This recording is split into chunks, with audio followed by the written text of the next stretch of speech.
Welcome to Unstoppable Podcast with Harry Sardinas, inspiring conversations with influential millionaires, investors, thought leaders, entrepreneurs who are making a massive difference with their innovative products and services, and sharing the challenges and wisdom of how they sold their first million. How would you like to make your first million in sales? And today we are with Jordan, a wellness enthusiast and an entrepreneur. So Jordan, tell us a little bit more about you. What's up, Harry? How you doing, man? Thank you for having me on your show. Pleasure. I'm really excited to be here. So my name is Jordan. I'm the founder and CEO of a company called Wind & Sea Coffee. We specialize in making adaptogen-infused coffee products. And for those of you that are not familiar with what adaptogens are, you may have heard of functional mushrooms, botanicals. Essentially, adaptogens is like an umbrella term that covers roots, plants, herbs, and fungi that help your body adapt to external stressors. So our mission is kind of trying to educate, advocate, and create products that people living busy, stressful lives can use to help restore a sense of balance into their life, and to do so naturally without having to take pharmaceuticals or alcohol or any of these other things that have costs associated with them as well. So that's a little bit about me and what I do. Brilliant. Let's talk about coffee, right? Let's talk about coffee and about health, because coffee, right, is something that is a big habit, and we all. Or the most of the people, I don't drink coffee, by the way, but the most of the people, my girlfriend does. So the most of the people drink coffee, right? But there is an impact in this coffee that you drink, even if it's 1 cup, 2, 3 cups. That the point is that it comes a lot of acid. It comes to your body, right? And it gives you this hype that you go up, and then because it has caffeine, correct? So and it's a substance that it can become addictive, right? I know, because I remember my grandmother, she used to drink a lot of coffee, and she was telling me that when she doesn't have coffee, she even has headache. That's how much the caffeine, or that's how much the whole substance, right? So as entrepreneurs, we need to come up with new products, with new alternative, more healthier, that actually have the big impact. So tell us about your journey, how you started to work with these solutions, and what happened.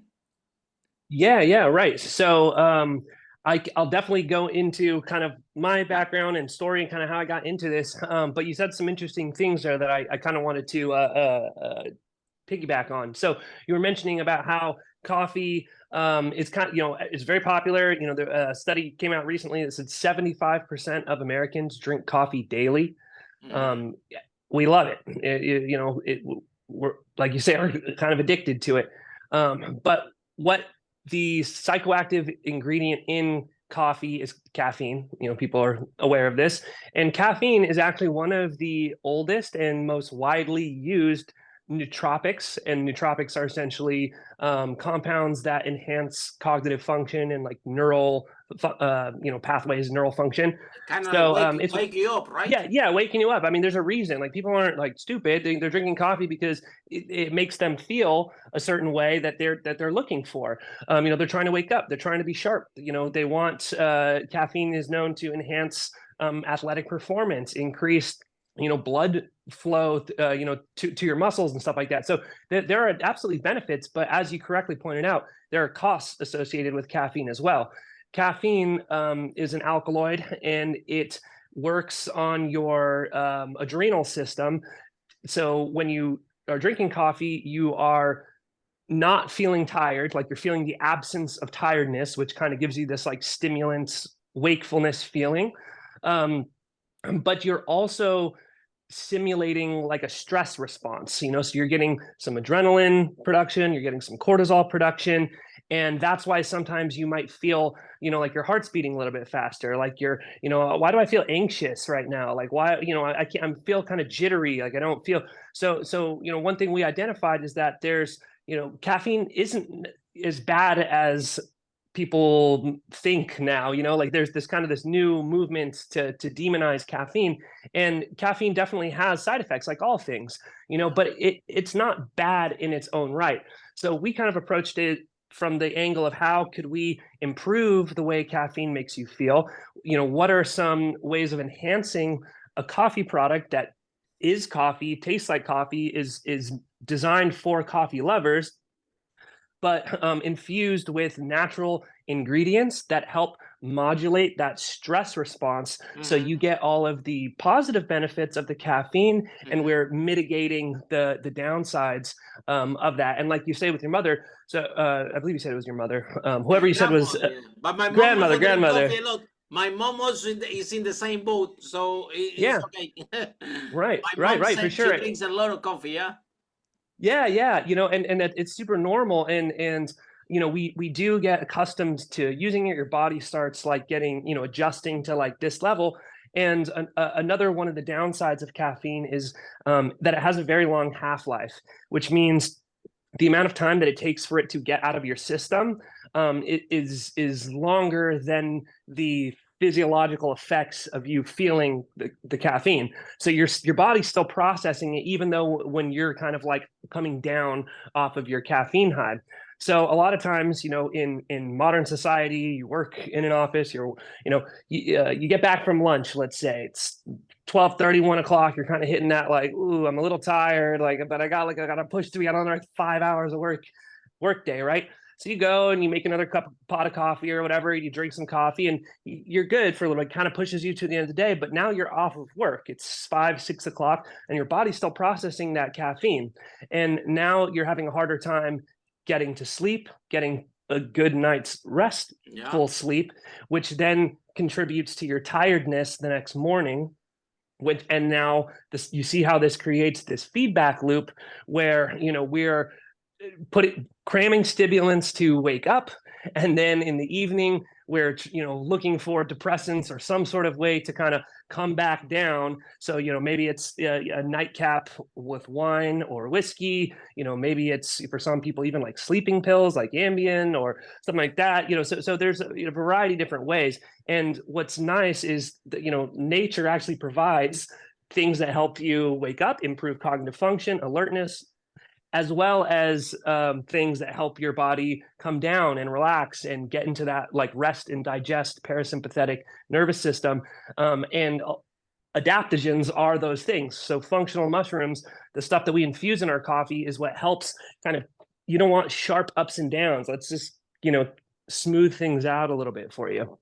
Yeah, and then this is the thing, like for example, we talk about this certain amount, because at the end of the day, when people that drink 1 cup of coffee, 2 cup of coffee, 3 cup of coffee a day, right? At some point, your body cannot take so much caffeine in the system, and the body cannot release that. However, Jordan, we have seen in the market alternative products with mushroom coffee, things like that, but they are very expensive, right? At the end of the day, the consumer, now with the crisis of living that we have globally, right? You guys in US have the same situation we have here in London, right? That the food is, and the prices are like double or triple, right? That used to be before. So coffee drinkers, I know because I used to own a restaurant before. I remember that coffee was really, really profitable. There were people that spent £10 a day, right? Coffee. They will come in the morning, they will have a coffee, they will come for lunch, they will have a coffee, they will come for a break, they will have a coffee, and then before go home, they will drop by the restaurant and have another coffee. And I remember we were making £10 daily for one person, right? Just by drinking coffee, right? Right. The restaurant was close to the office, and the person likes the coffee, right? And but we were doing, and yeah, it's extremely profitable when For sure. you Well, have absolutely. when you have somebody hooked to the drinking coffee. However, it's a commodity daily, yeah, if somebody wants to find alternative, the alternative out there are really, really expensive. So what solution as an entrepreneur do you have for these people? Yeah, right. So I think what you're saying is valid. I mean, food costs are incredibly high, and everyone's sort of feeling the, the inflation and just the like, hey, where can I maybe change a few habits so that I can save a little bit of money? And as you correctly pointed out, probably the most expensive way you could consume coffee is to go out and buy coffee from a coffee shop. It's very normal. I live in San Diego, California. You can't get a cup of black coffee for under $5. Wow. It just goes up from there. Absolutely. And you want a latte, vanilla latte, large, add a shot. I mean, you're looking at 10, 11, $12 for your coffee. So yes, that is absolutely a very expensive way of doing it. Now, by contrast, if you make coffee at home, you're making coffee for around, $1 to $2 per cup, so that's a one thing that if expense is an issue, making coffee at home is actually a really great way of saving that money. And part of our approach to this also is, you may have heard of the concept of habit stacking, but essentially habit stacking is, we all know it's really hard to build new habits, right? But if you can stack a good habit with something that you're already doing, it actually makes the adoption of that new habit easier. Easier, yeah. So if we want, to incorporate functional mushrooms and adaptogens into our diet, because we hear all of these great things about how they're good for your health, etc. But like you said, now you have to go and find one that's a good brand or something like that. You got to buy the price. You got to do some research, figure out, and it's expensive. So approach we came at it is, you're already buying coffee. You're already doing this. This is something that you don't need to remember. You don't have to add additionally into your cart or into your, routine. But what if the coffee that you were drinking, provided you with all these additional benefits? And if you look at it from a perspective of, let's say you wanted to add functional mushrooms to your diet, and you were going to do so by buying a tincture or gummies or something, but you also drink coffee. Now you're paying for the $50 tincture plus your $20 bag of coffee. So it actually, if your approach is you want to try functional mushrooms and incorporate it into your diet, doing it through something that like a beverage, like you're already doing, actually saves you money.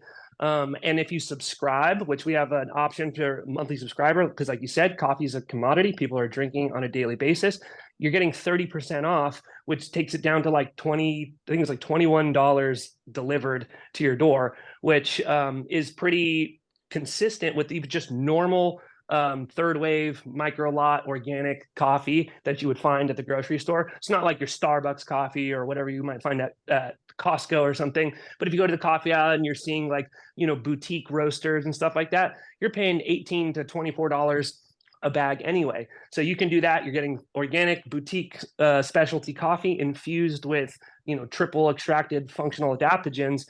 And you can get that on a monthly basis for $20. So that's kind of the way that we've approached the cost. So what are the benefits? problem. So for example, the level of the caffeine that the coffee you guys provide is similar or low that the other products out there, and the combination with the mushrooms, what are the benefits that can bring to the consumer? Yeah, for sure. So as you kind of mentioned earlier, mushroom coffee or coffee alternatives are becoming popular. There are a number of brands out there. I don't know what all is super popular in the UK, but in the US, there's a couple brands that you see around, you see advertised, and so for example, one is called Mudwater, but they're an alternative to coffee. So they're like, hey, their kind of campaign is that caffeine is bad, coffee is bad, mushrooms are good. So what if instead of coffee, we provided this alternative that was like, it's like chai tea and cacao and some other stuff in there, and it's a powder, and it has functional mushrooms. And so that's their approach, is like, hey, this is not coffee. I've also seen other brands that might use an instant coffee. So I've seen some with like functional mushrooms, collagen, and some other stuff, but they're using an instant coffee. So literally you just put hot water and in the thing, and it creates coffee. And that's fine too. If the goal is just to get in the good stuff and hold your nose and suck it back and do it. We're coming at it from the perspective of, I like coffee. I like coffee culture. I like the way it looks, tastes, smells, brews. I like to grind it. I like knowing where it came from. I like knowing the altitude it was grown at. I like all of these things. Is it a natural process? Is it a wash process? And coffee lovers, to varying degrees. There are some people who are like super crazy, like scientists about it, and other people who are like, I drink Folgers, whatever. I'm kind of like on like towards the coffee snob, but not all the way there, so I appreciate these things. And one thing that I really noticed is that there really wasn't a mushroom coffee for coffee lovers. There's mushroom coffee that's selling you on, hey, coffee's a really good vehicle to get these mushrooms that are good for you. But I've tried all of them, dude, and all of them are not very good, or they require a lot of like, hey, let's put some creamer and honey and all these additional things and a frother and do this so that you can just make something that is palatable. And so for me, I was like, I love coffee. Coffee's what we do. It's something I'm passionate about, and so let's just make coffee better. Exactly. It's about making the coffee better, and it's about finding your niche, right?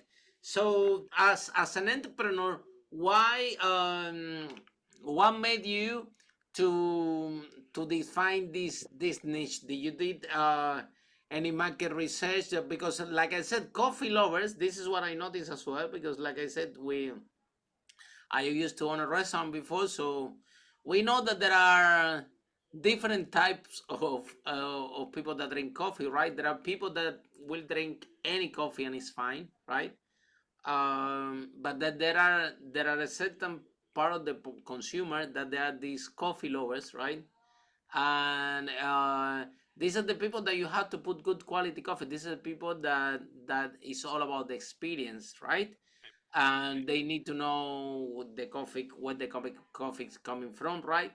And so on. So this you are enhancing a product, right? With with the extra mushroom. So this mushroom changed the taste, or what happened there? It's a new Yeah, product. actually, no, so it does not change the taste at all, which is, I think one of the best parts. So we use a glycerin-based extract. So there's a few different ways you can extract mushrooms. Pretty common one you might find are alcohol-based extracts. And so when you use those, like they work great, but they taste like alcohol. They have like an acidic like burn. You put them under your tongue, you're kind of like, whoa, that was intense. So glycerin is an alternative. There are glycerin-based ones, but they don't have that like harsh like acidic kind of burn that you get from the alcohol. And the glycerin is also water-based, so it infuses very nicely into your coffee, because you have a water-based drink there. Sorry, what was your question again? I'm so sorry. No, the question was if it changed the flavor, but Oh yes, yeah, right. it doesn't. Flavor, yeah, does not change the flavor. So when you get the glycerin in there, it infuses really nicely into the actual coffee product itself, and does not change the flavor. I mean, I would do a side by side test, and you probably would not be able to tell. Okay, so which advice do you have? What are the 5 steps that you consider for the entrepreneurs out there to achieve the first million? Right. Okay, so I thought about these for a second, but number one is very important to me. It's imperfect action beats perfect inaction. Super important. Just start, man. You're never going to have all the answers. Your business plan is not going to be perfect. You're not going to know exactly who your customer is or all these things. Like you can try to learn that as much as you can before you start really spending money. I would advise that. But at the end of the day, you just got to start. You're going to learn on the go. You're building this plane as you're flying it. And that's just entrepreneurship. So that's kind of number one. um, and number two, I would say, is focus. Focus. It's very difficult, especially like, I mean, I run my business pretty much by myself. Like I've, contractors and I have different helpers and, various things, but like I'm the conductor here and I'm doing it. And so by necessity, you are wearing a lot of different hats. If you think all I got to do is, learn about coffee and mushrooms and then I'm good. No, buddy. I'm over here trying to figure out like, they just changed my what period I have to report my sales taxes on now, and I'm asking Chat GPT like, what does that mean? How do I do this? You know what I mean? So like, you're an accountant, you're an email marketer, you're a social media expert, you're a PR firm, you're all of these things by necessity, but it's really easy to just throw more stuff on your plate. What's hard is to focus, start cutting out the things that are taking a lot of time, but maybe not giving you the results. The 80-20 rule, I don't know if you've heard of that or if your audience has, but that's an important one, I think, where 80% of the output is probably going to come from 20% of the input. So 80% of your revenue is probably going to come from 20% of your accounts, and it's this, the 80-20 rule applies like universally, like on across most things, like outside of business, just in life in general. So constantly trying to think what is the 80% that is not producing for me, that I'm just spending time doing, and I'm chasing down dry holes looking for the answer. And really what I should be doing is just focusing on the things that I know work. So that would be number two. Number three is just very important, like kind of standard, entrepreneurship advice, but you got to really understand what motivates your customer and what problem are you solving for them.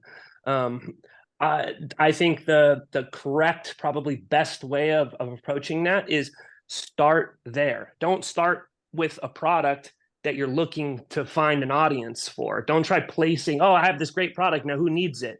No. What's the problem? Who do you care about? Who are your people? What's your community that you think you can make an impact on and can do better than everybody else? Then that's the problem you need to solve, and then you figure out what the solution is to that thing. So that would be, I guess, number three.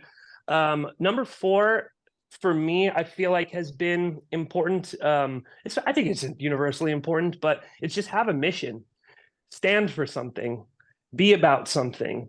The saying like follow your passion, it's very kind of divisive. There's some people that are like, oh yeah, I'm gonna go be a DJ then, because you know what I mean. Like, you should go. What those people would say, you need to go and get financial security and go, find out what you're good at and go do that, and then you can have passions on the side. And the other people of the other camp would be like, life's too short. You need to just follow your passion. And I guess where I'm at is sort of, don't think about it necessarily as passion. Think about it as mission. Who are you trying to impact? Is it just yourself and your family and building a life? And that's okay. There's nothing wrong with that. But that's your mission then, and that should be your North Star, that your guiding principle. For me, I came from a military background. I got injured while I was in the military, and I was frustrated with the lack of alternatives to some of my healing modalities. It was a very Western approach, a lot of medications, injections, pills, etc. And I wanted to find an alternative. And so my mission became not only, finding these alternatives and creating products and whatnot, but it's educating, advocating, and normalizing the use of these alternatives, especially for veterans, a community that, I'm a part of, I care very much about, and I know there is a lack because I've seen it from the inside. I'm fortunate enough to live in San Diego, California. Some people, they get injured, they go back to the middle of the country, some town where they just have the VA, their old friends from high school, easy access to alcohol, easy access to handguns. And, this is why we're in the situation we're in. So that's kind of my mission. And I find as soon as you start focusing on other people and how you can make an impact on other people, your life gets better. It really lifts you up as well. Like the universe kind of reciprocates, it feels like. And then finally, this one I was kind of struggling to think of a fifth one, but this is something that I've been kind of experimenting with, or finding the edge. So it's don't be afraid to be edgy, a little controversial, a little outrageous. It's kind of the talk good about me, talk bad about me, just don't stop talking about me. And what's really important is you can't be everything to all people. Your customers aren't everyone with a mouth and a pulse. You got to start creating, in the in-group, and by exclusion, the out-group. That's just sort of how it works. What makes us, looking at the military, for example, it's a culture, it's a language, it's acronyms, it's sort of a shared experience. And that creates an in-crowd of the veteran community. And if you're not in that community, it might be harder for you to understand. And I think successful brands are able to establish, an identity. Who are you? Are you part of us? Are you part of the Wind and Sea tribe? Is this what or are you not? And in order to do that, sometimes you got to kind of ruffle some people's feathers. Don't try being offensive, and there's a line, and that's what I mean. It's tough. You kind of gotta, and sometimes you're like, oh, did I cross it? I don't know. But at the end of the day, like, you have to kind of push that boundary and see where it is. Otherwise, you're just nothing to everybody. So, Jordan, do you think that the discipline that you learn in the military have helped you as your life as an entrepreneur? Absolutely. 100%. In some ways, obviously it's very different. I would consider the military to be more similar to like a massive corporation. It's extremely bureaucratic. You have bosses who have bosses who have bosses. You're doing some weird menial task that rolled downhill and is now on your desk, and you're like, why are we even doing this? So in a sense, it was a motivator to be like, well, I know I don't want a career that's like this, like working in an organization like that.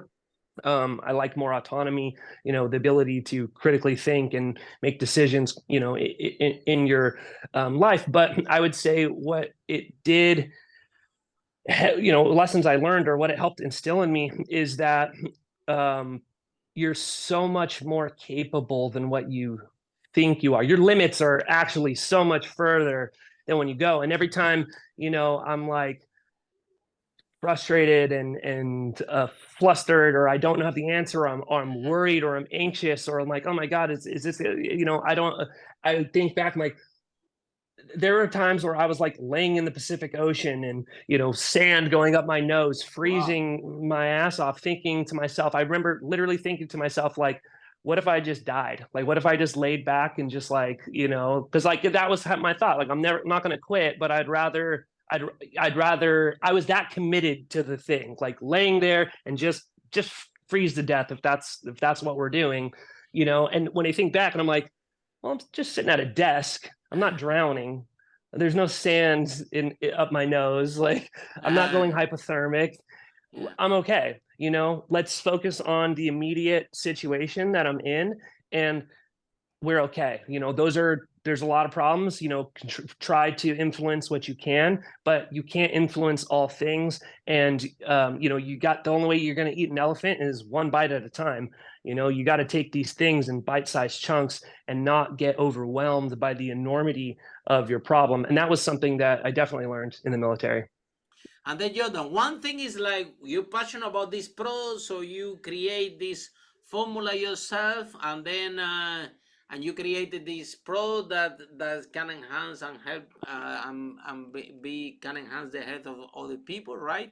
And you create this product, but now one thing is creating the product, completely different but going is to going out and sell it and build the brand. So who do you learn from? What gave you the inspiration to how do you learn how to sell? Because they don't teach you that in the military, and they're not gonna teach you also how to build the brand, which is completely different ball game, right?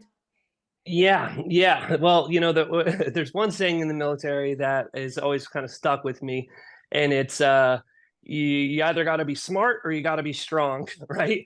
It's one of these two ways. So I've kind of taken that with me, and I've learned a lot through being strong and not being smart. So you know what I mean? Yeah. You learn through doing it, and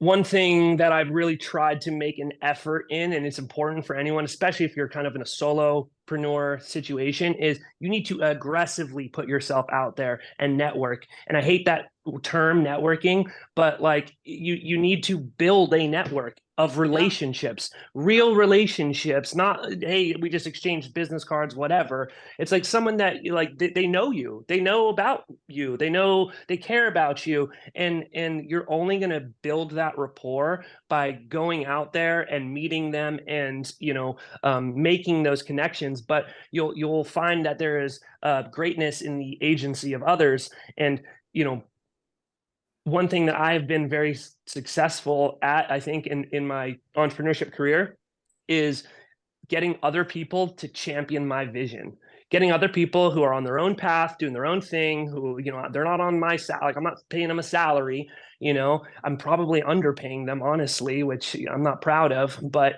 it's the reality of it. But, why they're doing anything. To the mission, yeah. They're committed to the mission, dude. They care about you. They want to see you succeed, and you're not using them just for this transactional thing. You're trying to bring them up with you, dude. So that's always been something that I find you really got to do. You got to find other people. AI has been incredible. I'm so stoked. I mean, there's obviously a lot. Brilliant. A lot Amazing. there. Do you remember how long you used to write the letter before? Oh my goodness, dude. I mean, just all sorts of stuff. Social media, that's where the biggest thing for me with AI is, okay, now you got to come up with a caption. Like, oh God, you can go there, and there's some, I really like this one called Pi. Pi 8 is what they kind of just their latest version, but it has very good natural language models, and it remembers everything from other threads. So, I had a conversation about it initially about Wind and Sea, what we do, blah, blah, blah, kind of told her the whole thing. And then, 4 or 5 threads later, 2 months later, whatever the case, you can be like, hey, I'm making a post on Instagram for this SD Swim Week that we're sponsoring, blah, blah, blah. Can you write something like this? And then just tell them, and then all of a sudden, it knows your company. It has the memory for it. So, it's a total game changer. And let's see, so AI, networking, just to your point, you'd think that having a website, having a good story, and having a good product is enough to succeed. You just kind of put out there and just waiting for the money to start, piling up. But it does not work that way. You are an island in the middle of nowhere, and no one knows you exist. No one cares, and you have to drum up that support, and you gotta drive those leads. And to be honest, that's what I found to be the most difficult aspect of direct to consumer anything, especially when you don't cost of customer acquisition direct to consumer is really high, right? It's high. It's super high, dude. Super high. And it takes, you kind of need some budget. You need a stack of cash so that you can train your algorithms to, figure out and run ads and do this and do that. And then build up a data set that's large enough to where it starts getting positive ROI. So, I have not quite figured out, the paid ad world and how to really kind of successfully drive traffic. But that's why I'm here. That's why I'm doing things like this. I started a podcast recently. It's called Mind. Yeah. Thank you. It's called the Mind Body Mushroom, and I'm trying to utilize, because I've talked to a lot of individuals just like yourself who, it's not Joe Rogan, it's not like some massive name that you may have heard of, or it comes up in the top 10 podcasts in America, but there are people making money and driving their core business through podcasting because of the ability to access new audiences, to have long form content and real conversation, feel like you get to actually know somebody, and it's not these 10-second little 2-second clips. So yeah, that's also been a really community. You can build the community around the topic right. of your Exactly. podcast. And then, Exactly. the direct to consumer, direct to consumer techniques and strategy in evidence, right? Right. And it's all about that. It's at the end of the day, it's building the community, right? Somebody was telling me that we were talking one day about Harley-Davidson, right? And Mhm. and it's a product that if you see even at some point, the motorcycles that were the people were start to buy another motorcycles, right? And the company focus rather than sell motorcycles to build the community, to build the lifestyle of people that Yeah. use the product, right? It's a And great example. and now there is, yeah, when you see somebody in a Harley Davidson, you don't see the motorcycle. You see the motorcycle, Yeah. the glasses, the clothes Right. they're wearing, the lifestyle, what that Yeah. community represents, right? Totally. It communicates something about you. Apple's same way, think Yeah, different, yeah. or at least their old stuff when Same Steve thing Jobs, with Apple. it was, Yeah, yeah. it's not, oh, here we have a 4.2 Pentium 3 processor. Like that wasn't the angle that they're putting it. It's like, do you want to be like Mr. Microsoft suit, or do you want to be the cool artsy Apple Designer. guy? Yeah, And yeah. that's what Exactly. they sold you on, Yeah, exactly. So they build the community around that about what Yeah. the people using the product, what it represents. So it's all about, like you said, like we're discussing today, about building that brand, right? That the people that drink coffee and want to be healthy, right? Mhm. And where are these Yeah. people? Where are they? Some of them will be listening podcasts, some of them are in the social media, some of them will be in the corner of your house, Mhm. and you need to find all of them wherever they are, right? Yeah. And that's Right. and that's what it's gonna take. Yeah. Yeah, 100%. I mean, I have kind of in speaking to that in the D2C side of things, and again, not saying that I have really figured out this answer, but I have some monthly subscribers that have been subscribing for between 18 and 30 months. Wow, That that's a means lot. That's huge. yeah, dude, I have customers that have been buying They from me don't for, quit. They love the product. they do not quit. They love Unbelievable. it. In a It's subscription pro, that's yeah. really long retention rate. Right, dude. Wow. I swear to God, and it's incredible. And I want to know everything about this person. I want to know what motivates Absolutely. them. Where do they shop? Because Absolutely. those are my rock stars, dude. Where You are just got to find a they? million of those guys. Where are Yeah. they? Yeah, Yeah. exactly. They are passionate about that. They passionate, they love coffee and they want to be Right, healthy. And if there is an right. alternative for that, they don't mind because they're not gonna quit coffee. They just want to Hmm. have the positive effect to go with it, right? So Yeah. then Jordan, if somebody want to experience your coffee, you deliver only from US or worldwide, or how does it work? Tell us So where to find your product and how people can access to it. yes. So if you go to windansea.coffee.com, that's WINDANSEA coffee.com. You can order online. We know for a fact we delivered all 50 states. I have delivered out of the US, but it kind of depends on what your country's like import shipping thing. So what I would suggest is if you're interested and you want to try making an order, and if you run into any issues, shoot me an email through like the thing, and I'll happy to address it and see what we can do to get it over there. You can also follow me on Instagram at Wind and Sea Coffee. As I mentioned, our new podcast is the Mind Body Mushroom podcast. You can find that on Instagram right now. I'm back loading some episodes and we're releasing them. And then YouTube channel, just the Wind and Sea Coffee YouTube channel. Those are great ways. But please, if just reach out to me any way that you can, website, Instagram, wherever. And if you want to chat, maybe you have questions, if you want to wholesale, if you want to do a podcast interview, or you want to do something like that, please just connect with me, find me. I'm very approachable. And I would love to continue to grow the community and spread, holistic wellness worldwide, because God knows we need it, right? Yeah, oh yeah. Any last message for any entrepreneur listening the podcast that want to start the drink business, which is one of the most competitive industry in this world?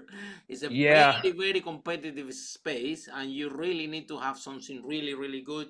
And still, it takes a lot. So, any advice that you have for the people listening the podcast that want to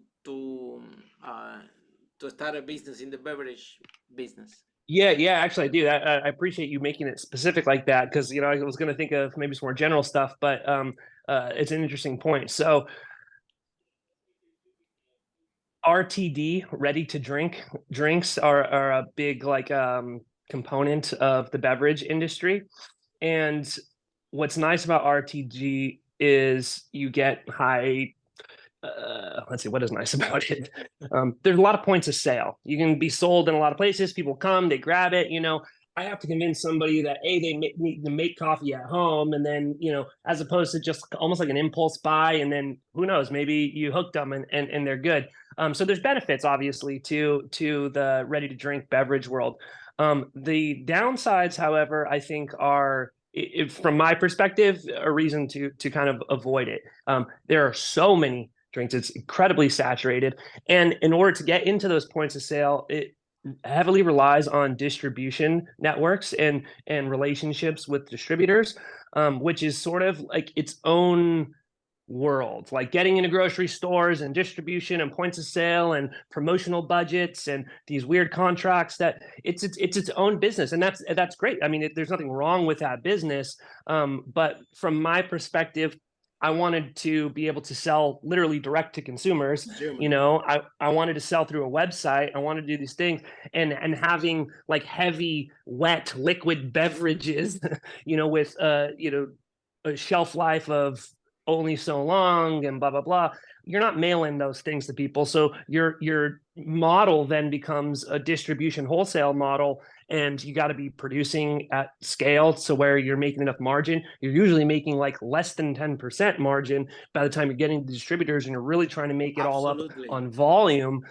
So if that's the model you want to go on, great.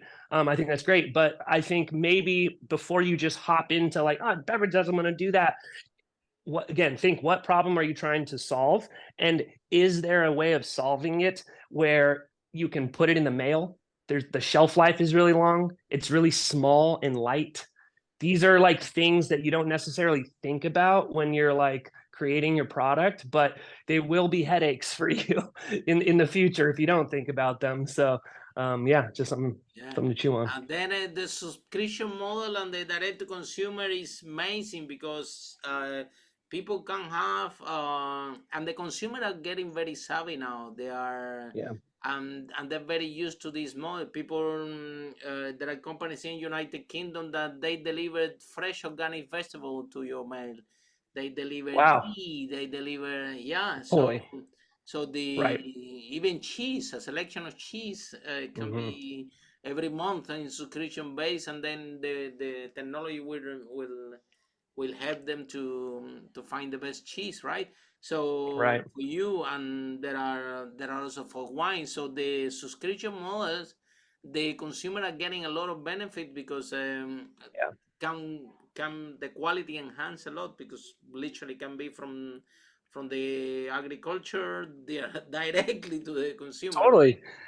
Totally. And with subscription, you gotta, that was sort of, it was push. It was before subscription model. It was, you just buy per time that you use it or whatever. And then the subscription model, people started seeing this recurring revenue, like, okay, wait, this is what we're doing. And now everything, it became the subscription. And then consumers got a little like, oh, you're gonna make me subscribe to this? Like, how much money am I wasting every month on subscriptions that I don't even know I have? So then they kind of, subscription model kind of got like negatively connotated for a little bit. And it probably still is to a certain extent. But the way I'm looking at it is, this isn't a weird impulse buy that you forgot about and you're not like trapped in. It's like, it's coffee. You're drinking it every day. Like, I think that you're subscribed. The subscription models, if the product is good, the people will stay. Right. Yeah. I don't know anyone that totally. don't want to subscribe on Netflix. I don't know anybody that wants to subscribe to Amazon Prime. I don't want to anyone. Do you understand? If you're getting a lot of value out of this, you will stay forever there. You know what I mean? Right, so right. It's all about, like you said, give the best benefit, the best value to your customers. And for me, we love it, the subscription models, and it's good for the consumer, good for the entrepreneur. Everybody wins, and everybody getting the better value, right? And the most important, couldn't agree more. The client can have more quality, right? The consumer can receive better quality, because obviously there are not so many steps in between. That will reduce the quality of the product, because and the experience in general, like not just the product, but the whole experience. You know what I mean? Like, I get to put handwritten notes in my orders for customers, and I can go out. I'm not like encumbered by some weird return and refund. Like, there was somebody who had a subscription for a while, they canceled it, and then for some reason they got like again, so I sent them the order. It was like $50 worth of tea, and they emailed me. They're like, oh, I don't know what happened, like I thought I canceled this. And I was like, yeah, I was a little confused too, because I saw that you canceled it, but then I saw it again, and I was like, don't worry, here, refunded, keep the tea, like no worries, because to me, making that positive experience with the customer is more valuable than the cost of goods sold of 2 bags of tea. You know what I mean? And I can do that because I'm a small company and I have control of that. I'm not like beholden to 5 distributors and Walmart's return policy or whatever. And with that note, we're gonna conclude the podcast. And remember, sometimes I see tomatoes in my fridge, and the tomato been there for a month and still is okay. I'm kind of wondering what happened with this tomato, what they have put in this tomato. Like McDonald's tomatoes. It doesn't change color, it's still beautiful and lovely. And I'm like, man, what's going on? Put this tomato, because it's GMOs. Bulletproof. They don't change color, they don't change anything, they don't go off. Unbelievable. It's like a Catholic saint or something. Amazing, shiny and amazing, so we have to, the consumer getting more savvy about what quality means, and they are more educated in a better way to consume product, more healthy and more beneficial for them. So thank you so much, Jordan, for big contribution to the community, to offer healthy product to people. And keep building your community of coffee lovers that want to be healthy. And for all of you listening the podcast, thank you so much for joining us, and to follow us in the social media, and see you in our next chapter of Unstoppable, how brave entrepreneurs break that wall and achieve the first million in sales. Bye for now. Thank you, Harry. Bye, everyone. Thanks. Follow us for more interviews with world's most influential, audacious entrepreneurs that overcame challenges and adversity, providing you with the blueprint of how they sold their first million so you can grow your business exponentially.